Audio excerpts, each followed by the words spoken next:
How's it going, guys? RealRadman here, back at it again with another video. I don't know why I'm moving my head all over the place, but we have to review Watkins Glen. If you haven't seen the race, I'll try to catch you up the best way I can. Not many incidents this race, but there was a lot of strategy going on, so I'll try to explain it the best way possible. So let's jump to stage 1. It's only 20 laps. Stage 1, stage 2, 20 laps, and then the final stage was 50 laps. So the strategy was all over the place because pit road window was 30 to 33 laps on fuel, and with the freshly repaved track, tires were not much of need. You can kind of run as long as you want on the tires and they wouldn't really lose pace. So it was all track position. That was basically everything. So we go through stage 1. Nothing really happens, to be honest. The guys that started up front stayed up front. So guys like Kyle Larson running third, Chase Elliott, third to fourth. Jamie McMurray's up there, but the two fastest cars were Kyle Busch and Martin Truex Jr. No surprise, for the third, maybe fourth week in a row, those two have the fastest cars. And I mean, what can you say? They were way ahead of the competition. I'll get into that a little bit later as to why. But we move on, and the winner of stage 1 is Kyle Busch. He really pretty much dominates it, but with the strategy, you have guys in the back, like let's say 15th place, 16th on back. They're pitting with 3 laps to go to try to jump ahead in the cycle. We have the leaders who decide to pit under caution. So Kyle Busch, Truex, they pit under caution, which puts them behind the guys that pitted, with 3 to go. And then we have guys like Chase Elliott, Kyle Larson, and Jamie McMurray. They stayed out. They didn't even pit. So this was actually a really smart call, in my opinion. If the race would have played out how I thought it would, I thought this was a great call. But apparently, with how long NASCAR put the caution out between stage 2 and 3, it didn't really pan out. But the plan here was to run another like 13 laps, pit with around 6 to go in stage 2, and then be able to make it on one more stop. And I thought it was a brilliant plan, but it didn't really work out to that extent. So we go ahead to stage 2, and we have guys like Daniel Suarez, who again ran another fantastic race. The guy reminds me so much of Matt Kenseth, and I think he's basically like Matt Kenseth Jr., just quiet, nonchalant, drives the car really well, does what he has to do with his business, and continues to get going. So actually, Daniel Suarez wins stage 2.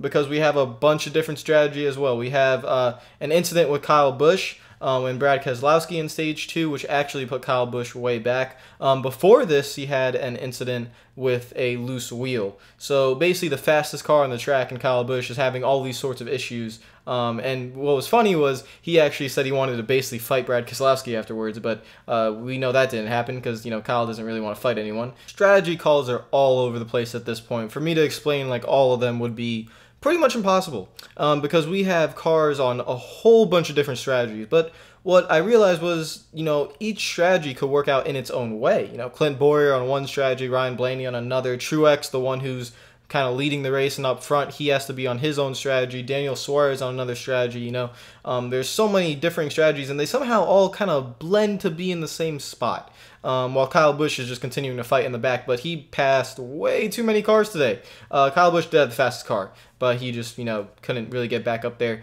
with his issues with Brad Keselowski and the pit road issues. So stage 3 starts, and we have a 50-lap run.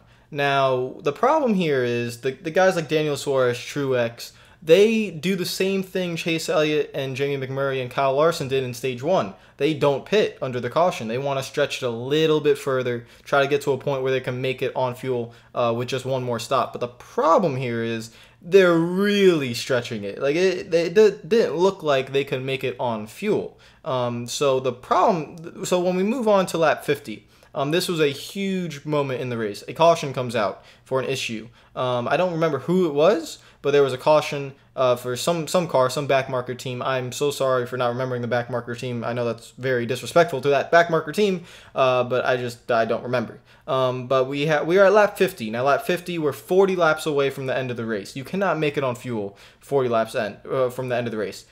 We have a couple of caution laps. The cars come down on lap 53. That is 37 laps from the end of the race, but mostly everyone pits. So where you're running at that moment is where you will probably be for the remainder of the race. So guys like Clint Bowyer, who decides to take fuel only, jumps up. Jamie McMurray jumps up. Brad Keselowski had a issue with his with the incident with Kyle Busch, and he had a pit because of vibration, but he pitted 2 laps before that caution came out, so he pitted on lap 48. So he stays out, he's in the lead now. So you have guys like Brad Keselowski, Jamie McMurray, Truex, Clint Bowyer, Daniel Suarez, they're all up there, but they all have to save. Brad Keselowski has to save more than the others because he pitted 5 laps earlier, and he pretty much can't make it at all. And then everyone who pitted on lap 53, it's very close whether or not, most likely they're pretty much outside the window to make it without a couple of cautions. So the final run in this race goes caution-free, so we're wondering how can they make it. And basically the last 25 laps of this race, everybody was in fuel conservation, big-time fuel conservation. Truex lifting basically before the start-finish line and just coasting down the hill into turn 1. Everyone putting clutches in and all that stuff. A big jumble with like 5 laps to go between cars like placed 5th to 11th place because everyone's trying to save fuel.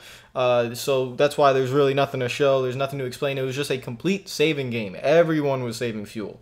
Guys like Chase Elliott, Jamie McMurray, they decide to pit and, you know, splash off with like, I think Chase did it with 9 to go. Jamie did it with about 3 or 4 to go because they are close in the points. You know, Chase Elliott's 14th in points, Jamie McMurray's 15th in points, or they're, you know, vice versa.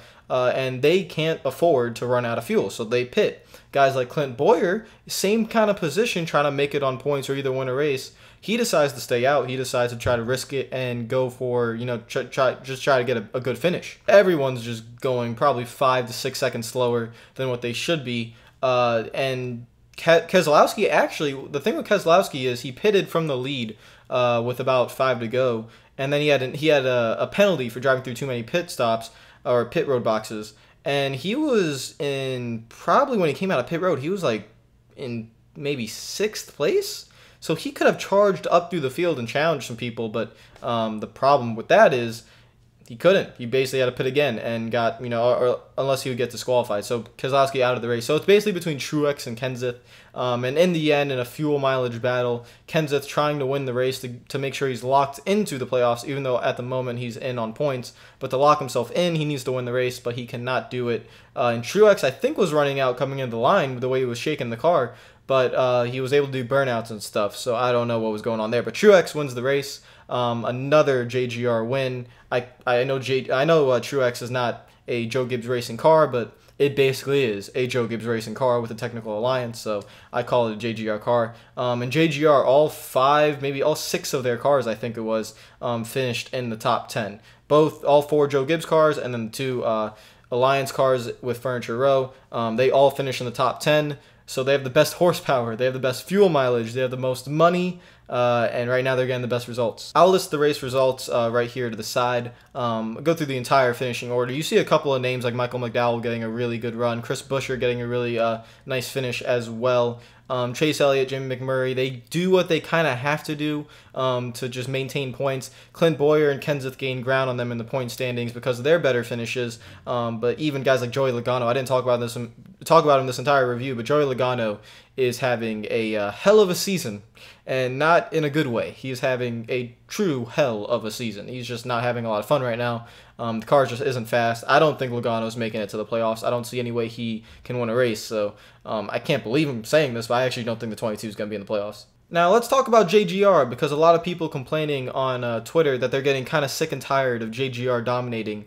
Now this isn't a one-year thing. This has been going on for a couple of years now. Ever since around 2015, JGR have been the dominant cars in NASCAR. 2014, it was mainly Kevin Harvick and Jeff Gordon who had the fastest cars, and Joey Logano as well with Penske. But ever since 2015, Logano would have a good car, but JGR really week in, week out would have the best cars. And people are wondering, well, why has this happened? What's going on? It used to be Hendrick was the powerhouse. Before Hendrick, Roush Fenway was dominating mile and a halves, even though they've gone way. I mean, Roush Fenway dominating was like 10 years ago. I'm old. But people ask me, why are JGR dominating? And it's very simple. It's like everything else in the world. Do you have the money? Do you have the money to put resources into your cars? The most money by far that goes into any team, any organization, is JGR. They have the most money, they have the most sponsors, they have the most resources. And because of that, right now they have the best cars. and that's, I guess, I have nothing against, their drivers. I don't hate any of their drivers. I don't support any of their drivers. I support Chase Elliott, obviously, and I'm a pretty good Hendrick guy. I like Hendrick, so I might be a little biased here. Basically, people are getting kind of tired of JGR dominating, and I think it all goes around, comes around. It's just one of those phases, and you don't know how long they're gonna dominate. But if there's let's say another aero package that gets inserted into the mix, different car, like the Gen, I don't know, what car are we on right now? Are we on the Gen 7? We move on to the Gen 8, I don't know, whatever the car would be. Then another team can come in or another organization and kind of take over the helm. But basically right now they have the most money. Do I like the way their organization is run? I don't think a lot of people really like the way it's run, especially the Truex suspension thing with their pit crew members. I'm not a big fan of it. I don't like the way they kind of run their team. It is what it is. I'm not a Joe Gibbs hater. I'm not saying I'm a hater, but I try to remain unbiased as possible. But definitely I can see why they're not very likable. They dominate the races, yes. They do what they're supposed to do. They work together as a team, but they don't really act like a team. It's like the organization it's very forced in a way. It's hard to explain it, especially the suspension. The suspension of the crew members, between Kyle Busch and Truex, the suspension of the 78 crew members definitely shows that it's kind of like, what's going on here? Like, they can't go talk to the 18 crew chief when the 18 crew chief is coming into the box. It's kind of like, that's kind of messed up. That put a little bit of a bad light on JGR there. And a lot of people just don't really like them. So it is what it is. They're dominating right now. And I mean, you can't really do anything about it. I don't have the point standings right now, but basically the point standings are pretty much the same. Truex is continuing to build his playoff points. I honestly think he's a lock for Homestead at this point, unless he has some sort of engine failure, and then another kind of like semi-par race and around. I don't see him not making Homestead. I don't see it at all. So I think Truex is going to be at Homestead. The cutoff line: Chase Elliott, Jamie McMurray, Matt Kenseth, Joey Logano, Clint Bowyer. They're all around that cutoff line. Nothing really changed around there. Kenseth, McMurray, Elliott, they're still safe. Logano, Bowyer, they're still out at the moment. Bowyer gained some points, but I think the only way Bowyer and Logano are going to be able to get into the playoffs on points, well, I don't think that's possible. I think they have to win, to be honest. I think they have to win to make it to the playoffs. Guys like Chase Elliott, Jamie Mack, and Kenseth, I think they can points race their way in. And let's say Bowyer wins, that puts Kenseth in a really bad spot. So we'll see how it goes. And yeah, so guys, that's the race review. I thought the race was, I didn't say how the race was. In my opinion, I thought the race was solid. A big shout out, actually, to the crowd, the grandstands at Watkins Glen. Thank you guys for supporting the race. That's one of the best crowds I've seen at a NASCAR race in many, many weeks. And it was just very nice to see a full packed grandstand finally. And they can't lie like, oh, we sold out the race, but then half the grandstands are empty. No, they sold out the race and the grandstands were full. The infield was full. It was great, and I'd just like to thank the fans of Watkins Glen and for supporting your racetrack and supporting your race. I think we need more road courses in NASCAR. They're awesome. They're great. I think this one was solid, not the greatest, not the worst. It was a solid race, like a B on the A to F scale, probably a B, 8 out of 10 if you want to go numbers. But I just want to again just thank the fans for supporting the race. That was great, seeing a full crowd. So guys, if you're new to the channel, make sure you subscribe, like the video, comment down below, let me know what you thought of the race, let me know what you think of JGR as well, because that seems to be a boiling point that's been going over the last couple of years now with their dominance. And I will see you guys later. Hope you're having a fantastic day. Michigan is next week, and then Bristol the week after that. Oh, I love Bristol night race. I will see you guys later. Hope you're having a great day. Peace out.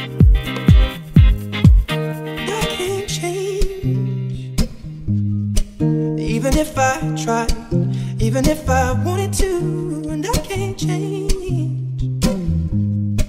Even if I tried, my love, she keeps me warm.